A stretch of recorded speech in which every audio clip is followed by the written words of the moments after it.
Praise the Lord. நான் பாவம் செய்யக்கூடாதுன்னு ஆசைப்படுறேன், ஆனால் மறுபடியும் அதே பாவத்தை தான் செய்கிறேன்னு சொல்கிற உங்களுக்காக தாங்க இந்த வீடியோ. ஃபஸ்ட்டு பாவம் என்னன்னு பார்த்தீங்கன்னா, சிலர் சொல்லுவாங்க டிவி பார்த்தா பாவம், ஃப்ரெண்ட்ஸ் கிட்ட கெட்ட வார்த்தை பேசினா பாவம், ஒரு பொண்ணை இச்சையோட பார்த்தா பாவம், ஆபாசமான படங்கள் பார்த்தா பாவம், உடல் ரீதியான ஒரு இச்சையான காரியங்கள் பண்ணால் பாவம், அம்மா அப்பாவுக்கு கீழ்ப்பணியாமல் இருந்தால், பொய் சொன்னால், ஏமாத்தினா, இப்படிப்பட்ட காரியங்கள் எல்லாமே பாவம்னு நம்ம சொல்கிறோம். ஆனால் இதை விட ஒரு மோசமான ஒரு பாவம் இருக்குது. என்ன பாவம் தெரியுங்களா?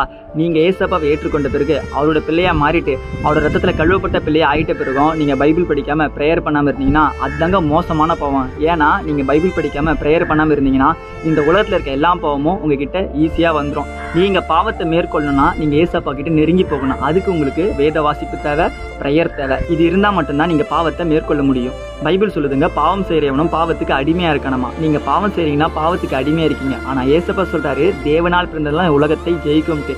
ஏசப்பா இந்த உலகத்தையே ஜெயிச்சாரு. ஆஃப்டர் ஆல் ஒரு பாவத்தை உங்களால் ஜெயிக்க முடியாதா? கண்டிப்பாக ஜெயிக்க முடியும். நீங்கள்